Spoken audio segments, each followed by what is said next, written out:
Bonjour. C'est pour moi une joie de vous retrouver après quelques semaines de vacances. Merci d'être là. Merci pour ce moment ensemble sous le regard de Dieu. Et c'est dans la grâce et la paix que nous sommes accueillis. Oui, cette grâce et cette paix nous sont données. Elles ne viennent pas de nous. Elles ne dépendent pas de nous. C'est Dieu qui nous en fait le cadeau. Il nous l'offre. Est-ce que nous allons l'accepter?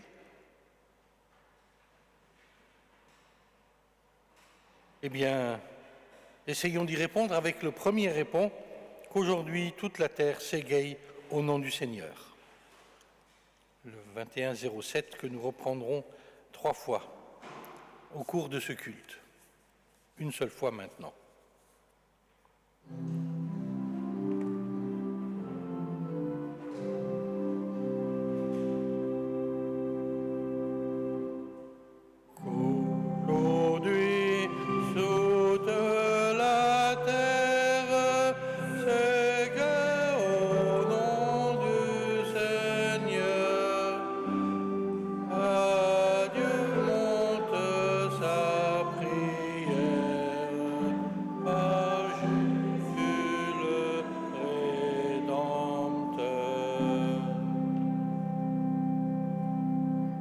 Je vous invite à prier.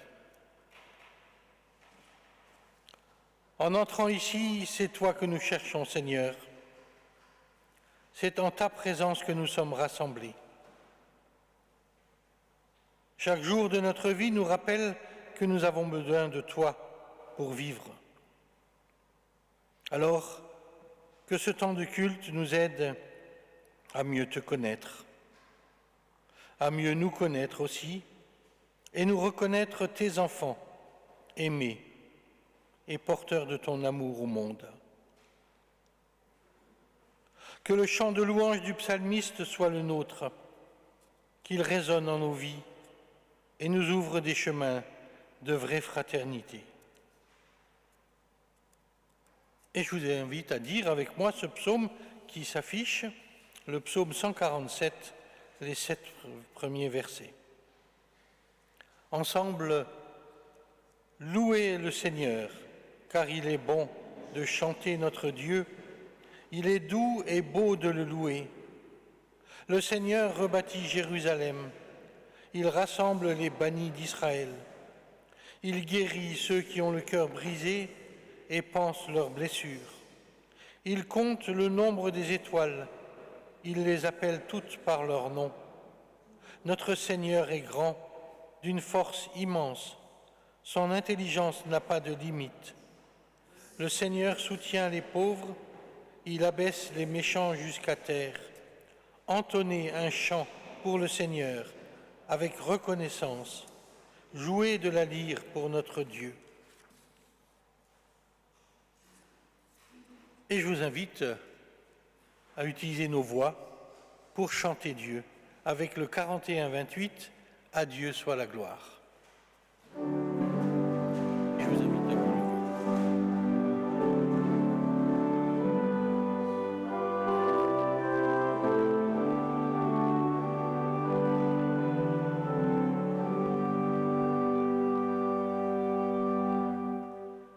À Dieu soit la gloire pour son grand amour. Sa victoire s'est levée le jour. Jésus à ma place est mort sur la croix. Il donne sa grâce à celui qui croit.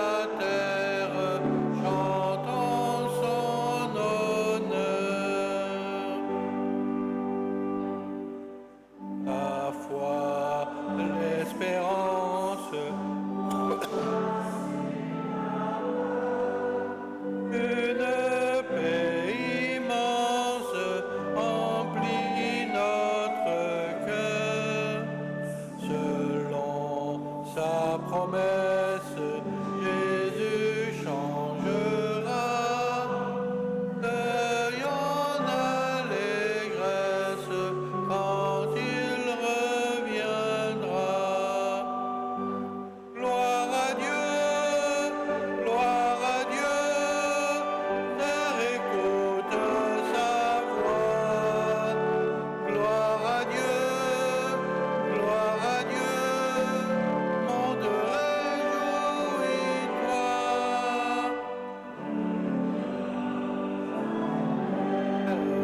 Jésus est vainqueur, que toute la terre chante en son honneur.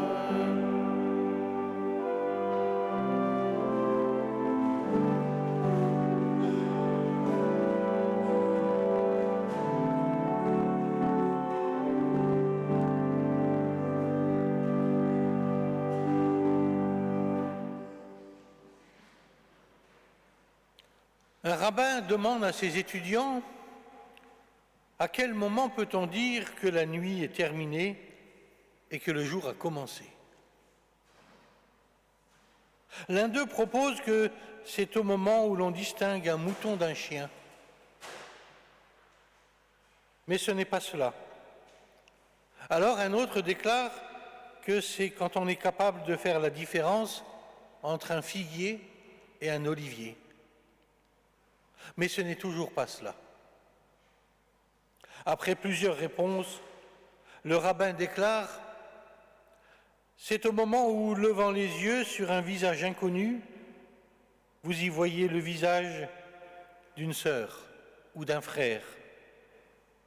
Quelle que soit la clarté de la journée, c'est à ce moment-là qu'il fera jour pour vous. » En nous regardant les uns les autres, que voyons-nous? Qu'aujourd'hui son évangile en tout lieu soit publié. Je vous invite à chanter la deuxième strophe comme répond du 21-07.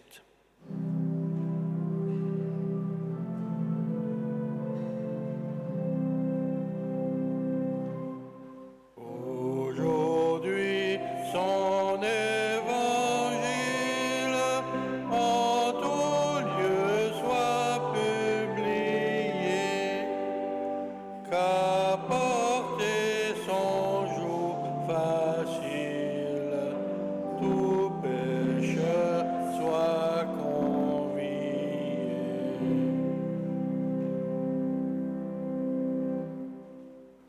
Je vous invite à prier.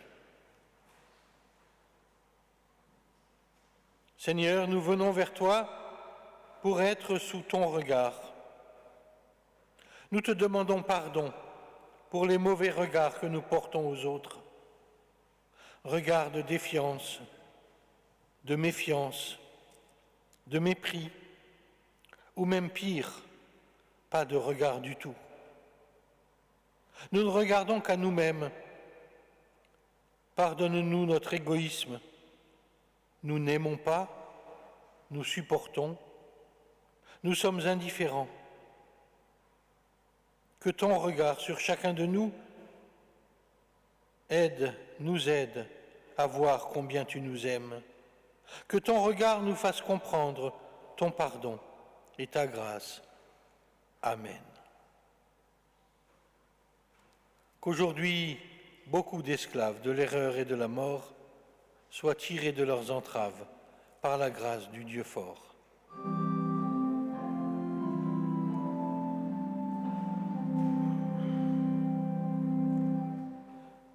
Aujourd'hui, beaucoup d'esclaves de l'erreur et de la mort soient tirés de leurs entraves par la grâce du Dieu fort.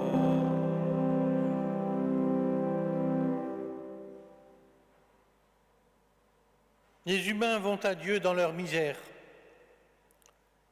et demandent du secours, du bonheur et du pain. demandent d'être sauvés de la maladie, de la faute et de la mort. Tous font cela, tous, chrétiens et païens.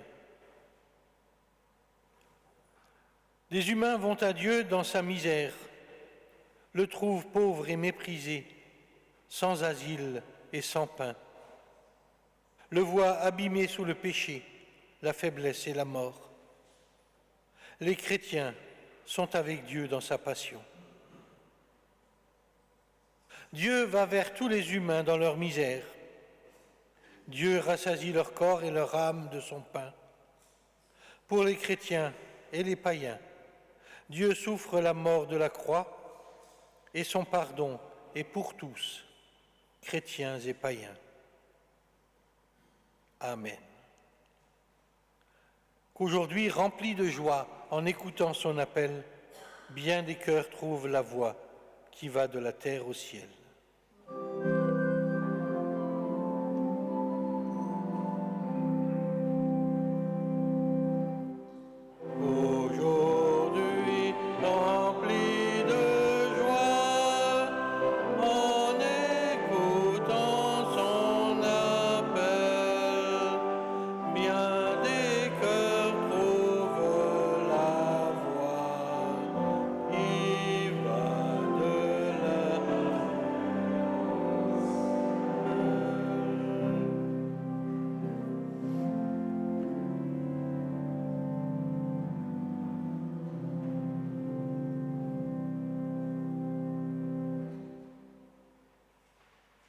Aimer et pardonner en Dieu, nous pouvons exprimer notre foi. C'est ce que je vous propose de faire maintenant avec le texte qui s'affiche. Oui, je l'ai mis dans l'affichage. Hein. Oui. Je vous invite à dire avec moi cette confession de la foi. Nous croyons en Dieu, le Père qui a créé le monde entier, qui réunira toutes choses et qui veut que tous les hommes vivent ensemble, comme des frères, en une même famille. Nous croyons en Dieu, le Fils qui s'est fait homme, qui est mort et qui est ressuscité en gloire, réconciliant le monde entier avec Dieu, renversant tous les murs qui séparent les hommes, toutes les barrières de religion, de classe, de race et de culture, afin de créer une humanité unie. Il est l'unique Seigneur qui a autorité sur tout.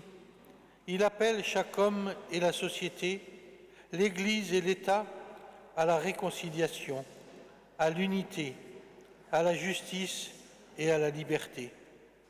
Nous croyons en Dieu, l'Esprit qui est promesse du royaume de Dieu qui vient, qui nous donne le pouvoir d'annoncer le jugement de Dieu et son pardon pour les hommes et les nations, d'aimer et de servir tous les hommes, de lutter pour la justice et la paix et d'appeler le monde entier à reconnaître ici et maintenant le règne de Dieu. Amen. Et je vous invite à chanter le 22-10, Voix des prophètes.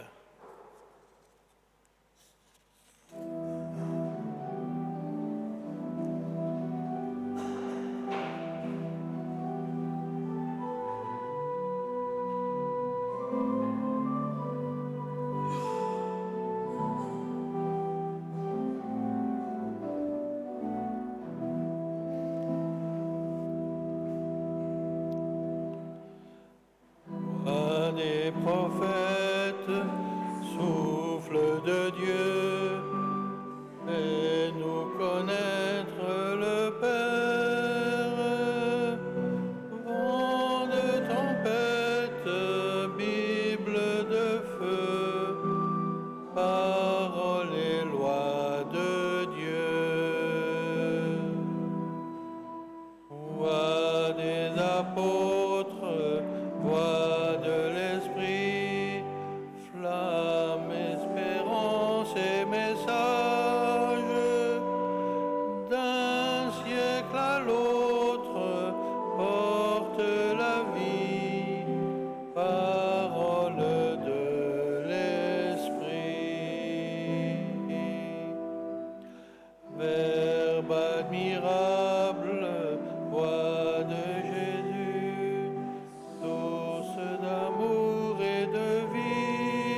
Seigneur, nous voulons nous mettre à l'écoute de cette parole, de cette voix des prophètes, de cette voix de l'Esprit, de cette voix de Jésus. Ouvre nos cœurs à ta parole. Amen.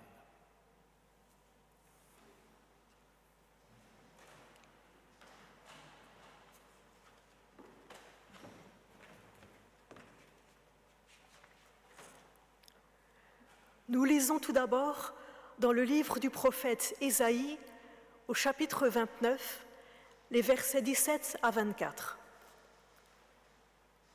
Dans très peu de temps, le Liban ne sera-t-il pas changé en verger, tandis que le verger aura la valeur d'une forêt?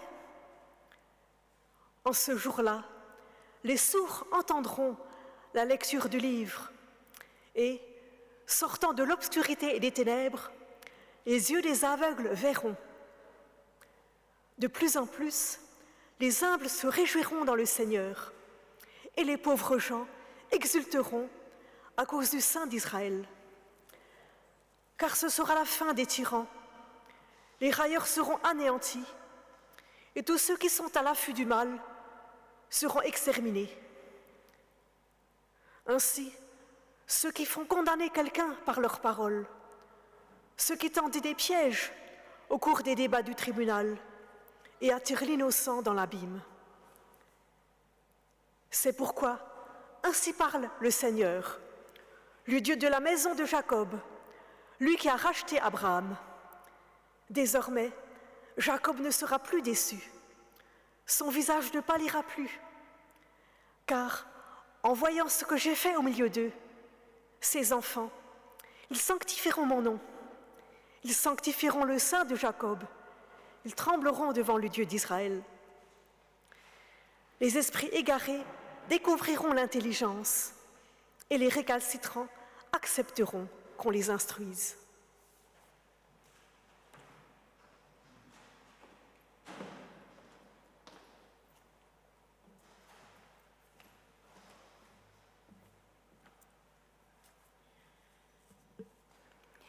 Lecture de Marc 7, versets 31 à 37. Il sortit du territoire de Tyr et revint par Sidon vers la mer de Galilée, en traversant le territoire de la Décapole. On lui amène un sourd qui a de la difficulté à parler, et on le supplie de poser la main sur lui. Il l'emmena à l'écart de la foule, lui mit les doigts dans les oreilles, cracha et lui toucha la langue avec sa salive. Puis il leva les yeux au ciel, soupira et dit « Ephata, ouvre-toi !» Aussitôt ses oreilles s'ouvrirent, sa langue se délia, il parlait correctement. Jésus leur recommanda de ne rien dire à personne, mais plus il le leur recommandait, plus il proclamait la nouvelle. En proie à l'ébahissement le plus total, il disait « Il fait tout à merveille, il fait même entendre les sourds et parler les muets. »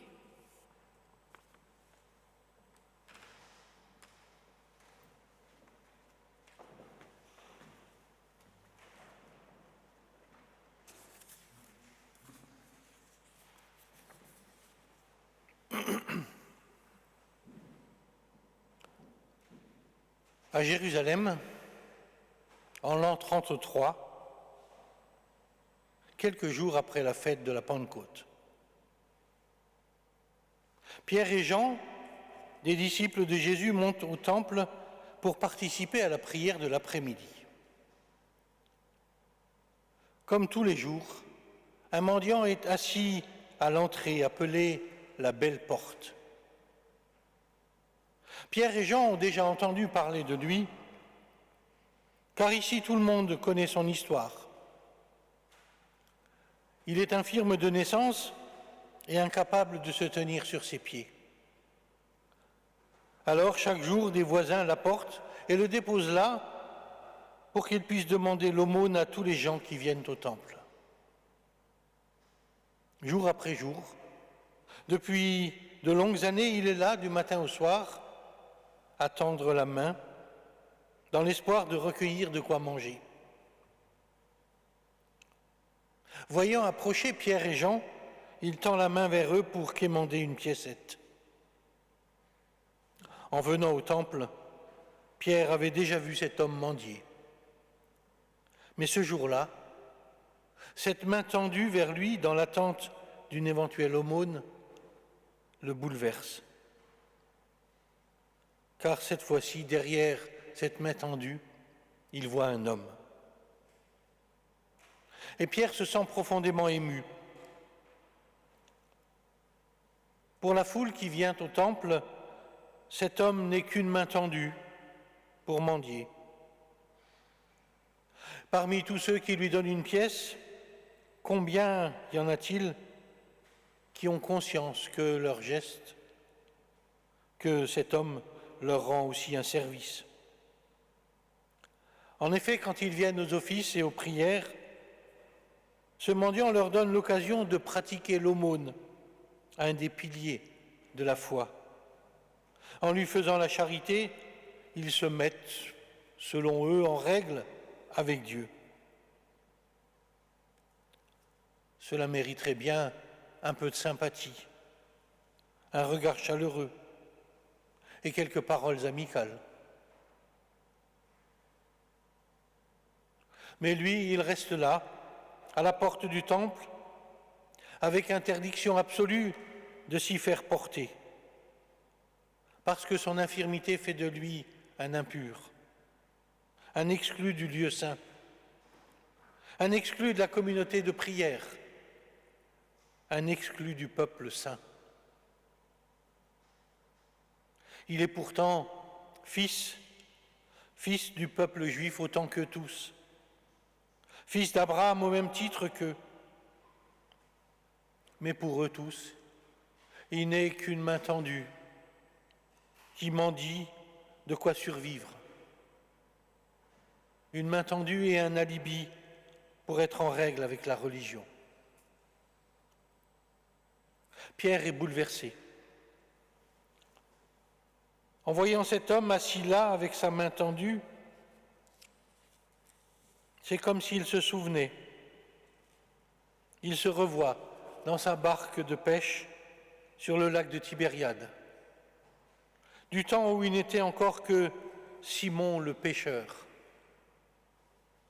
Quand il rentrait au port après sa nuit de pêche, ce n'était pas vers lui que se tournaient les regards des gens qui attendaient sur le rivage. Ce n'était pas lui qui les intéressait, c'était ses paniers. Ce sont ces paniers que l'on fixait des yeux pour voir s'il y avait du poisson dedans. Et quand la pêche avait été bonne, c'était à qui aurait le poisson le plus beau et au meilleur prix. Alors on lui causait au Simon, on marchandait, on négociait, les yeux toujours rivés au panier de poissons. Mais quand les paniers étaient vides, ou ne contenaient que du menu fretin, les regards se détournaient et on allait voir chez les autres pêcheurs. Et on ne causait pas avec le Simon. Et oui, pour les autres, il était avant tout le pourvoyeur de poissons, la main qui dirigeait le bateau, qui lançait le filet et qui déchargeait les prises de la nuit. On ne se souciait que du résultat de son travail, pas de ses états d'âme. Sauf pour quelques amis et sa famille peut-être, il n'était que Simon le pêcheur, le poissonnier, l'homme au poisson. Mais un beau jour, tout avait changé. Il était là dans sa barque, fatigué et déprimé, après une nouvelle nuit de pêche pour rien. Il était là avec ses compagnons, à laver et réparer les filets à l'écart sur la plage. Pas très loin de là, sur le rivage, une grande foule s'assemblait. Il y avait de l'animation. Tout à coup, un grand silence. Et puis une voix puissante retentit. Elle a retenti, elle a fait vibrer son cœur. C'était ce rabbi Jésus, ce prêcheur dont on parlait tant dans toute la région. Depuis quelque temps, il allait et venait en parlant du royaume de Dieu. Il disait qu'aux yeux de Dieu, chaque personne est unique et précieuse, qu'il était toujours possible de changer de cap, de construire une nouvelle vie, que le pardon de Dieu était plus fort que tout. Et pour bien le montrer, il guérissait même les malades et chassait les démons.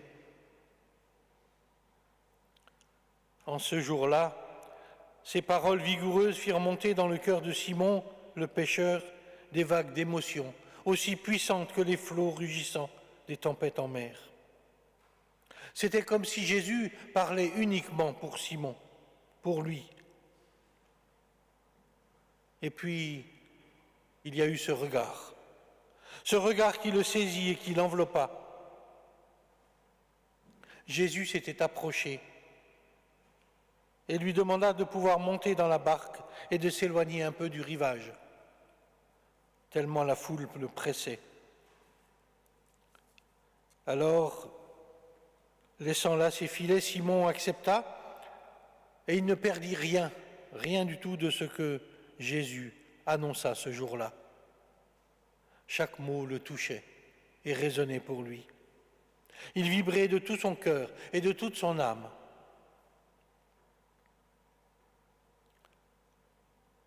Le discours de Jésus, une fois terminé, Simon s'apprêta à revenir au rivage.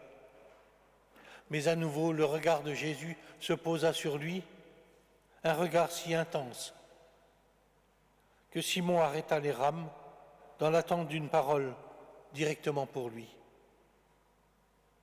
Il sentit que Jésus lisait au fond de son cœur son découragement de la nuit passée à ne rien pécher, mais aussi sa soif de vie qui venait de renaître au plus profond de lui.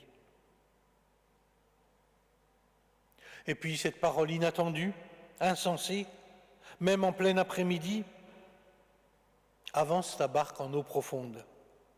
Puis toi et tes compagnons jetez vos filets pour pêcher. C'était en dépit du bon sens de pêcheur. Mais cette parole était si assurée et ce regard si saisissant que Simon fut tout retourné. Maître, nous avons travaillé toute la nuit sans rien prendre,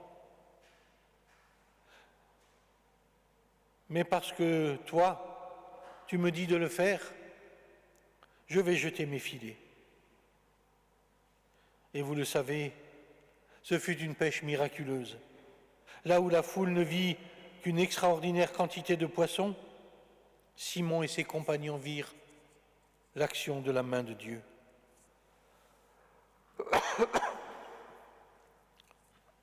Simon sentit qu'il était là aux frontières du royaume de Dieu. Et il fut saisi d'une grande crainte, comme Moïse devant le buisson ardent.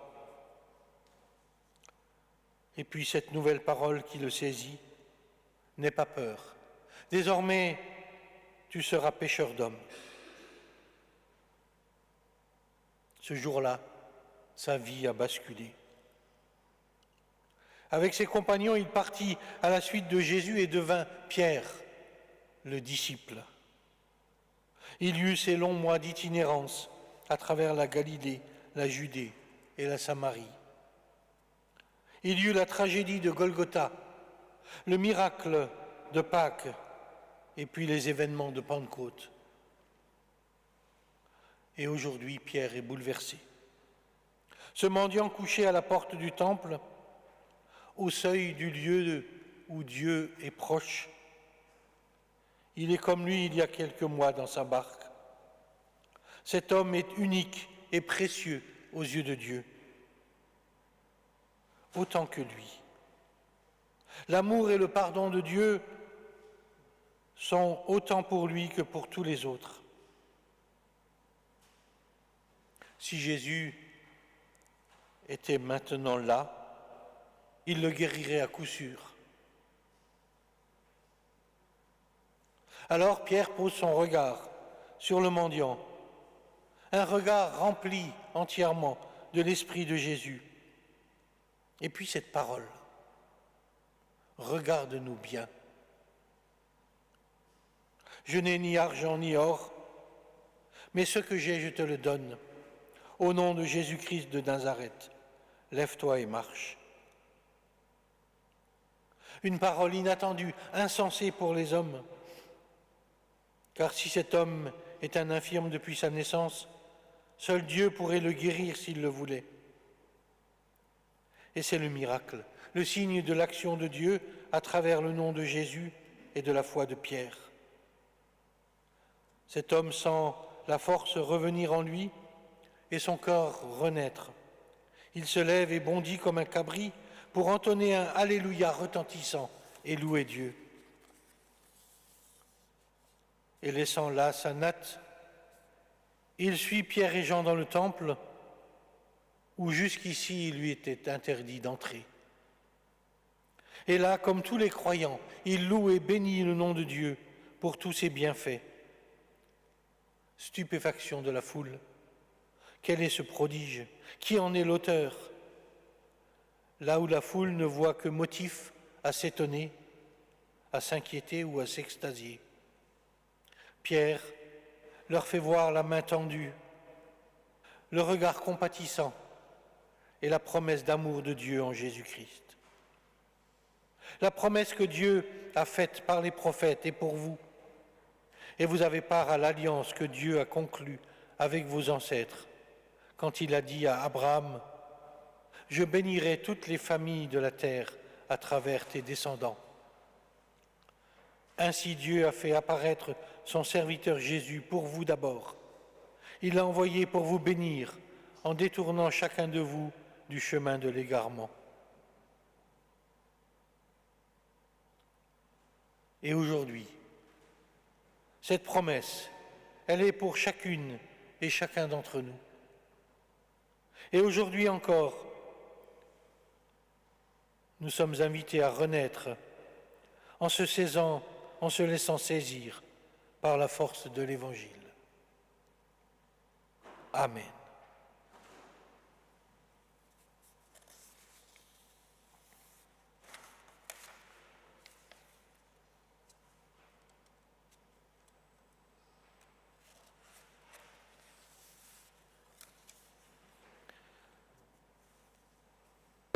Et je vous invite à entendre ce texte maintenant.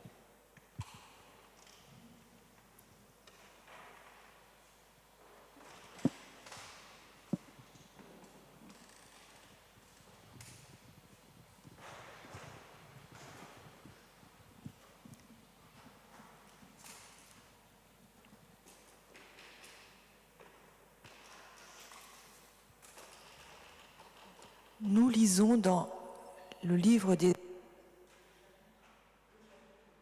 Ah mince.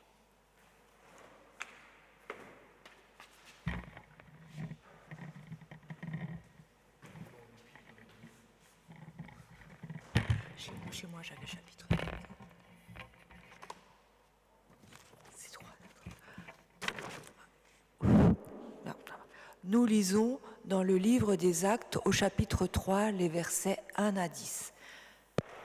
Pierre et Jean montaient au temple pour la prière de 3 heures de l'après-midi. On y portait un homme qui était infirme depuis sa naissance. Chaque jour, on l'installait à la porte du temple, dite la Belle Porte, pour demander l'aumône à ceux qui pénétraient dans le temple. Quand il vit Pierre et Jean qui allaient entrer dans le temple, il les sollicita pour obtenir une aumône. Pierre alors, ainsi que Jean, le fixa et lui dit « Regarde-nous ». L'homme les observait car il s'attendait à obtenir d'eux quelque chose. Pierre lui dit « De l'or ou de l'argent, je n'en ai pas. Mais ce que j'ai, je te le donne. Au nom de Jésus-Christ, le Nazoréen, marche. » Et le prenant par la main droite, il le fit lever. À l'instant même, les pieds et les chevilles de l'homme s'affermirent. D'un bond, il fut debout et marchait. Il entra avec eux dans le temple, marchant, bondissant et louant Dieu. Et tout le peuple le vit marcher et louer Dieu. On le reconnaissait. C'était bien lui qui se tenait pour mendier à la belle porte du temple. Les gens se trouvèrent complètement stupéfaits et désorientés par ce qui lui était arrivé.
Nous avons vu les pas de notre Dieu croiser les pas des hommes. C'est ce que je vous invite à chanter maintenant, le 31-30, les 3 strophes avec le refrain final.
de notre Dieu. Croisez les pas des hommes, nous avons vu brûler comme un grand feu, pour la joie de tous les pauvres. Reviendra-t-il marcher sur nos chemins, changer nos cœurs de pierre? Reviendra-t-il semer au creux des mains l'amour et la lumière? Nous avons vu fleurir dans nos déserts les fleurs de la tendresse. Nous avons vu briller sur l'univers l'aube d'une paix nouvelle. Il viendra-t-il marcher sur nos chemins, changer nos cœurs de pierre?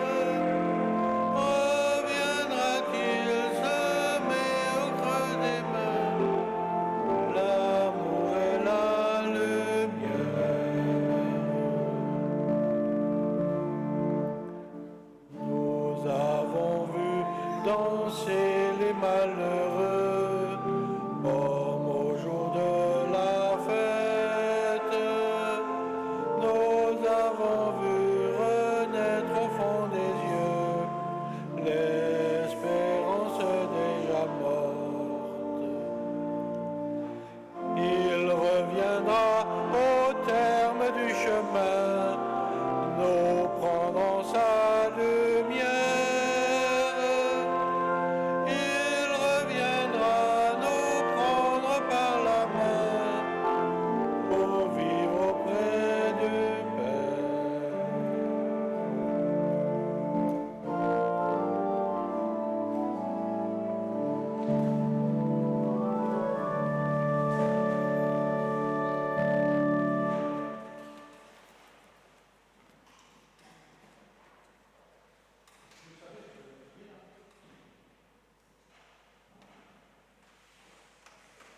Quelques annonces maintenant. Dans le micro, ça m'évitera de crier. Voilà, quelques annonces. Merci beaucoup. Je l'ai en main, le feuillet A5 recto verso, qui vous présente toutes les activités, presque toutes les activités qui ont lieu dans la dynamique mulhousienne.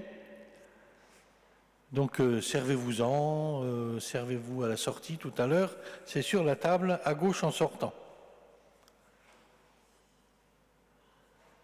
Dimanche prochain, pas de culte ici. Attention, ne venez pas, vous trouverez porte close. Le culte aura lieu au temple d'Ilzac pour le week-end de rentrée des catéchumènes. Et comme tous les catéchumènes sont réunis là-bas de nos paroisses d'Ilzac, de la Dynamique et de Riedisheim-Rixheim, nous sommes invités à assister à ce culte à 10h au temple d'Ilzac. Le culte de rentrée de la Dynamique aura lieu le dimanche d'après, le 21. Et puis, vous pouvez déjà enregistrer aussi le dimanche 5 octobre, ce sera la fête des récoltes avec une animation particulière, avec ensuite la Sainte Seine, puisque ce sera le premier dimanche du mois, et le repas partagé qui a lieu à peu près tous les 2-3 mois. Donc un dimanche bien rempli. Oui.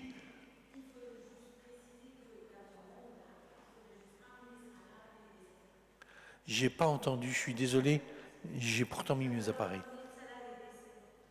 Ah, il y aurait besoin de salade. Il y a encore de la viande, mais il faudrait apporter des salades et des desserts pour le 5 octobre.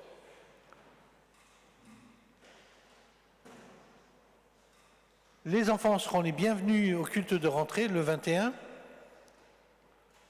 Il y a pas mal d'annonces, je vais aller assez vite. Et puis une nouvelle offre, une proposition de rencontre, un office du vendredi à 18h30 au Temple Saint-Jean, tous les vendredis. Vous pouvez venir pour une demi-heure, 40 minutes de prière et de chant, je suppose aussi. Le mois d'octobre va être chargé en manifestations. Le 19 octobre, ce sera les cultes des ordinations ou reconnaissance du ministère des, je ne sais plus combien ils sont, des 5 ou 6 futurs pasteurs de notre union d'église, donc sur toute l'Alsace. Ça aura lieu au Temple Saint-Étienne à 15h et on a besoin de bénévoles pour préparer le service, l'accueil au temple, préparer la salle, je ne sais plus quelle salle c'est, mais... Ah, ce sera... Le pot de l'amitié sera au Temple Saint-Jean, le culte sera au Temple Saint-Étienne. Non, c'est pas... C'est la Réformation qui sera à Saint-Jean. Si. Le pot sera à Saint-Jean, dans la salle. C'est trop petit, hein. Voilà, donc le culte au Temple Saint-Étienne, le 19 octobre, et le 26 octobre, ce sera le culte de la Réformation, qui aura lieu au Temple Saint-Jean.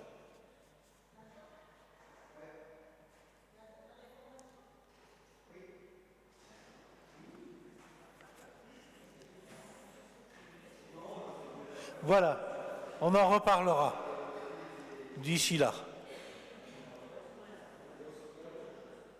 Tout ce qui tourne autour de la Bible, vous les avez à la fois sur le site, vous l'avez aussi dans le petit fascicule, on va passer rapidement. Là aussi, ça fait partie. Alors, une nouveauté, le 20 septembre, un atelier créatif aura lieu à la salle paroissiale Saint-Marc sur le thème la poésie de papier. Et vous en avez des exemples sur la table d'apéritif que nous prendrons tout à l'heure et aussi à la sortie.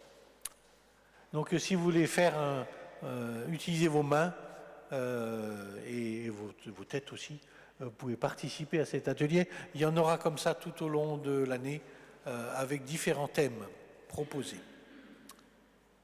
Un atelier clown le 15 et 29 septembre. On passe rapidement aussi. L'accueil inclusif le 23 septembre, cette fois-ci à l'église Sainte-Marie. Et je crois qu'on arrive...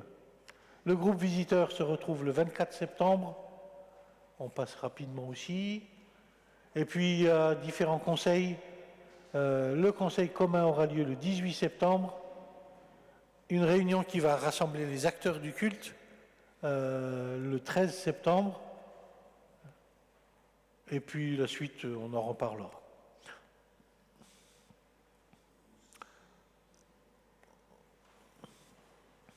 Oui, ça on peut en parler.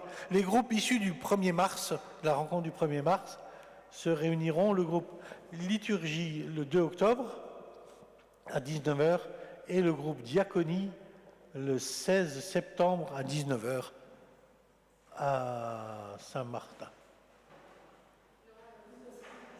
Comment ?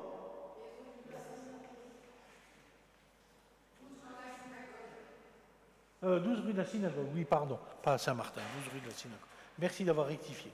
Voilà, je crois que pour les annonces, on s'arrête là. C'est un autre titre qui arrive. Heureux celui qui donne avec joie, dit la Bible.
Et une annonce concernant le temple Saint-Étienne, cet après-midi à 17h, un beau concert. Je vous invite à regarder les informations qui sont sur la table à la sortie et sur le panneau d'affichage dehors. Et je vous invite à nous unir dans la prière d'intercession.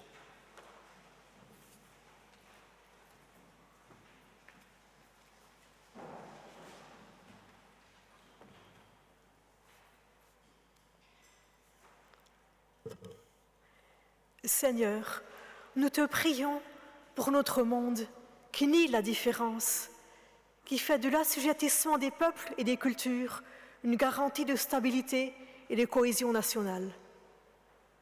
Nous te prions pour le monde où des avancées sont faites en matière d'égalité des femmes avec les hommes, de droits pour les minorités.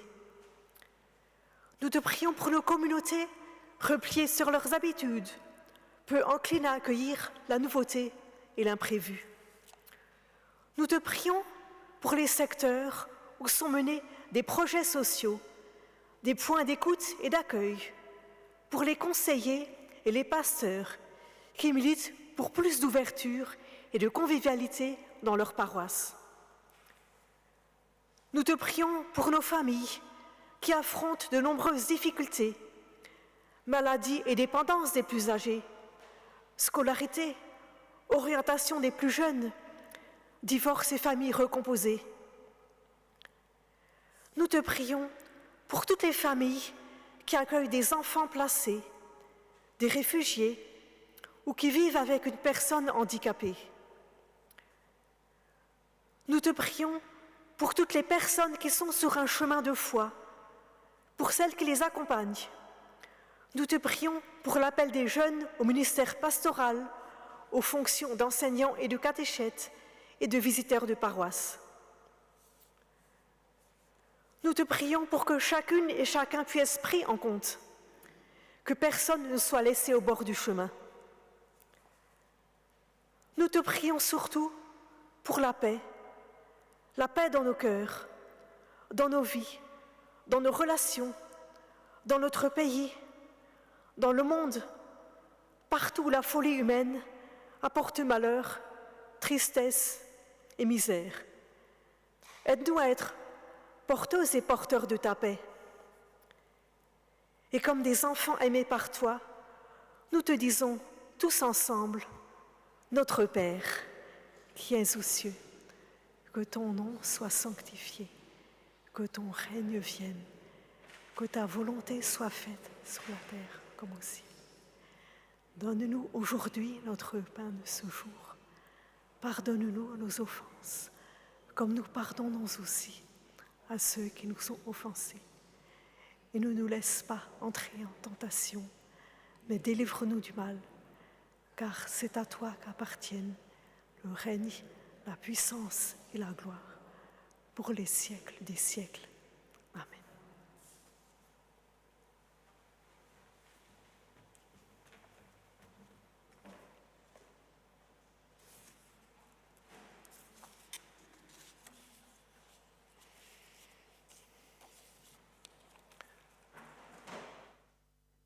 Et nous allons maintenant nous réjouir de partager le repas du Seigneur. Nous sommes rassemblés au nom de Dieu, Créateur de l'univers, source d'une vraie humanité, Mère et Père de tout. Nous sommes rassemblés au nom de Jésus, parole faite chair, Sauveur de l'humanité, ami de tous. Nous sommes rassemblés au nom du Saint-Esprit, Seigneur qui éveille à la vie, sage-femme d'une nouvelle humanité, inspiration pour tous. Viens donc, Dieu éternel, sois présent avec nous, accueille-nous en amis, renouvelle-nous maintenant. Ce que nous faisons ici, nous le faisons à l'image de ce que le Christ fit le premier. Enraciné dans l'expérience vécue avec ses disciples, dans la chambre haute à Jérusalem, Jésus donna à ses disciples, à travers les âges, un exemple et un ordre. La nuit où il fut trahi, pendant qu'ils étaient à table, Jésus prit du pain et le rompit. Il le donna à ses disciples en disant « Ceci est mon corps qui est brisé pour vous. Faites ceci en mémoire de moi. » Plus tard, lorsqu'ils eurent mangé, il prit une coupe et dit « Ceci est la coupe de la nouvelle relation avec Dieu, rendue possible grâce à ma mort. Buvez-en tous en mémoire de moi. » C'est pourquoi nous reprenons maintenant les gestes de Jésus. Nous prenons ce pain et ce fruit de la vigne, fruit de la terre et du travail des humains. Avec eux, Jésus a promis d'être présent. À travers eux, le Christ nous rend pleinement humains. Je vous invite à prier.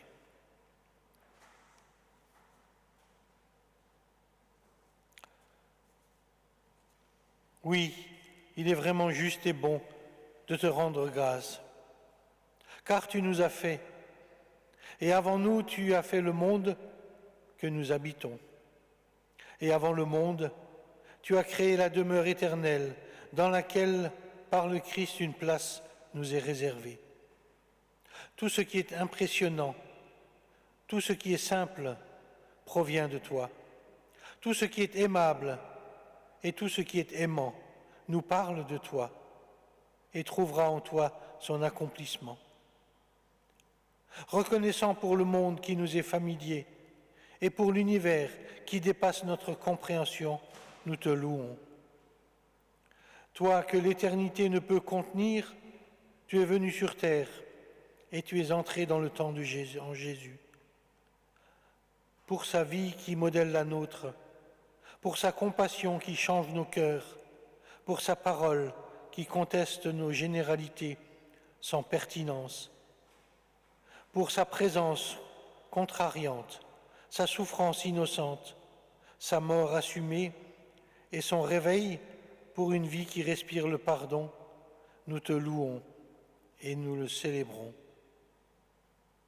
Notre reconnaissance monte aussi vers toi pour la promesse du Saint-Esprit, qui maintenant déjà, aujourd'hui déjà, nous met en présence de tes exigences et nous attire vers ta bonté. C'est pourquoi nous nous unissons avec joie, nous unissons nos voix au chant de l'Église, sur terre et dans le ciel.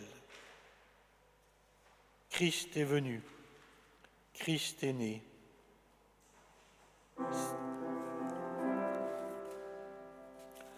Christ est venu, Christ est né, Christ a souffert, Christ est mort, Christ est ressuscité,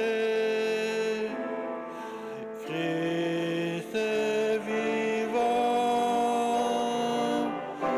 il reviendra, Christ est là, Christ reviendra, Christ est là.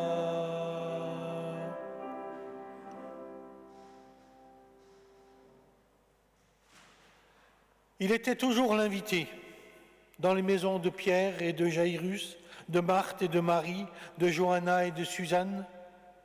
Il était toujours l'invité. Au repas des riches, il plaidait la cause des pauvres. Il était toujours l'invité.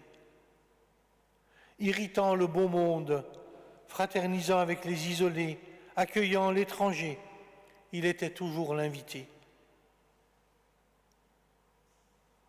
Mais ici, à cette table, c'est lui qui nous invite. Ceux qui désirent le servir doivent d'abord se laisser servir par lui. Ceux qui veulent le suivre doivent d'abord être nourris par lui. Ceux qui aimeraient lui laver les pieds doivent d'abord accepter que lui les purifie. Oui, voici la table de Dieu, la table où Dieu veut nous nourrir. Voici l'instant où Christ peut nous renouveler. Alors venez, vous qui avez faim et soif d'une foi plus profonde, d'une vie meilleure, d'un monde plus juste. Jésus-Christ s'est assis à nos tables, il nous invite maintenant à la sienne. Venez, car tout est prêt. Je vous invite à vous avancer et à former un cercle qui se prolongera éventuellement dans l'allée centrale.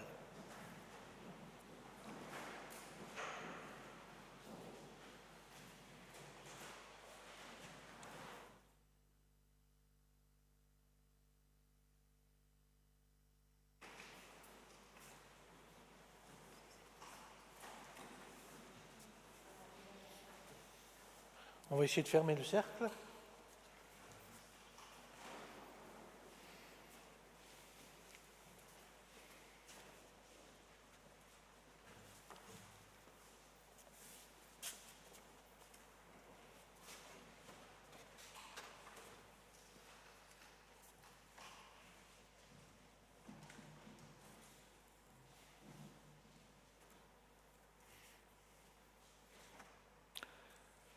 Au milieu de ses amis rassemblés autour d'une table, Jésus prit du pain et le rompit et dit : « Ceci est mon corps, rompu pour vous. »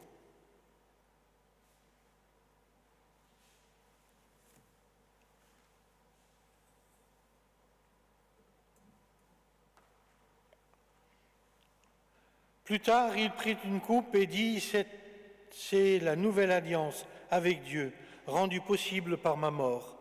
Prenez-en tous en mémoire de moi. »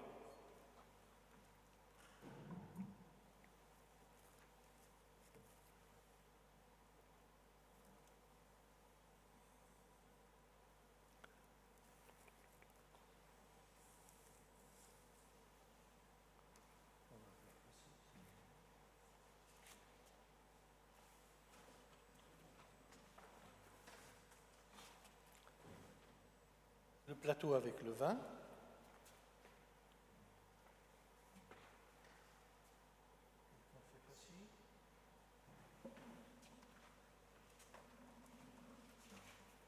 Et voici le plateau avec le jus de raisin.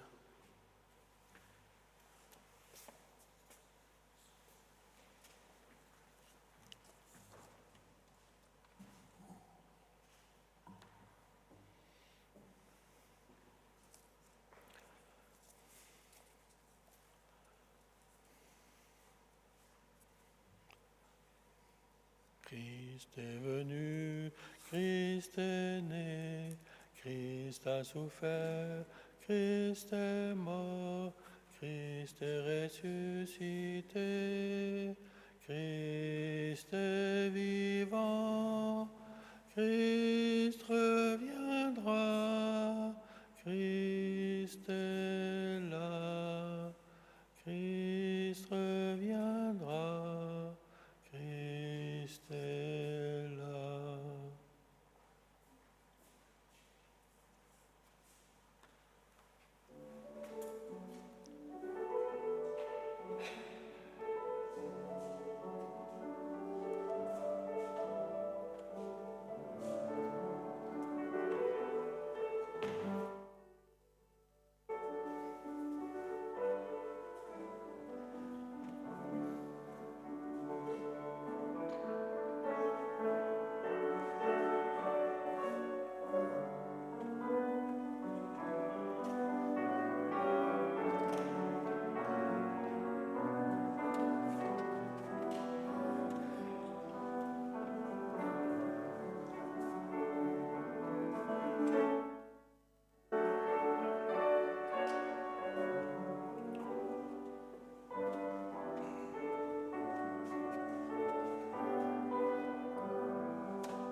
Je vous invite à prier.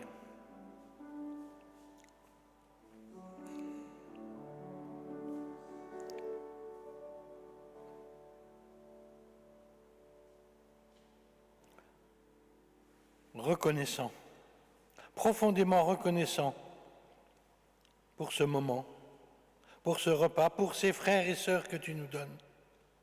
Nous nous offrons à toi.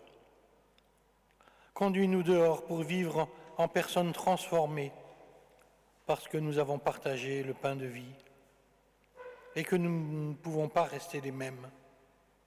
Demande-nous beaucoup, attends beaucoup de nous, rends beaucoup possible à travers nous et qu'ils soient nombreux, celles et ceux qui en seront encouragés. Et qu'ainsi, Seigneur, nous vivions pour ta gloire, autant habitants de la terre que citoyens des cieux. Amen. Et je vous invite à recevoir la bénédiction de la part de Dieu.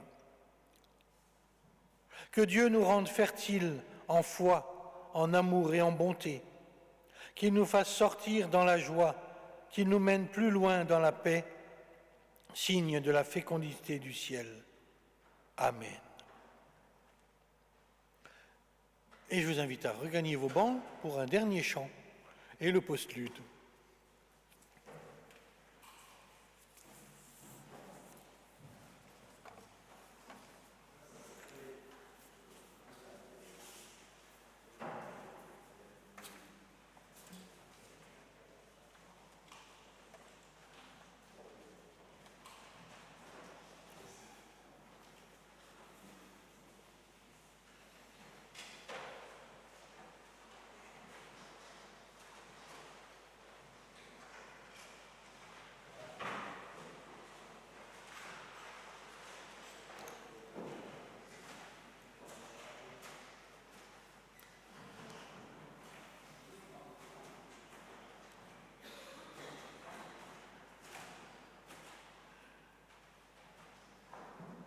Et je vous invite, si notre organiste est prêt, à chanter « Rendons gloire à Dieu notre Père ».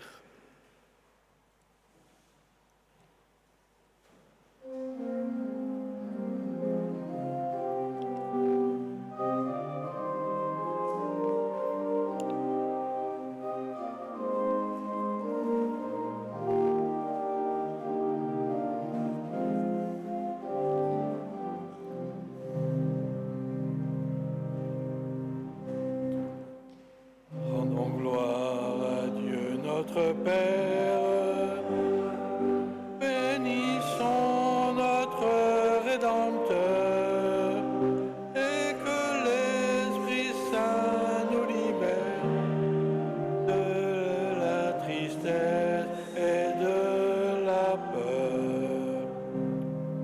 Que la joie de Dieu nous habite, que la paix de notre Seigneur, ici-bas jamais ne nous quitte, mais qu'elle éclaire notre cœur.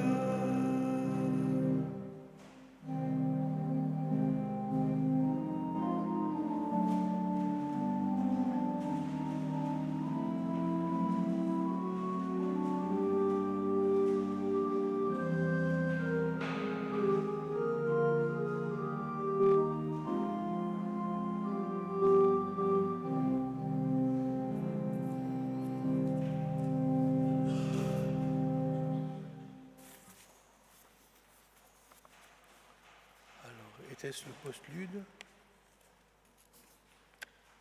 C'était le postlude? Non.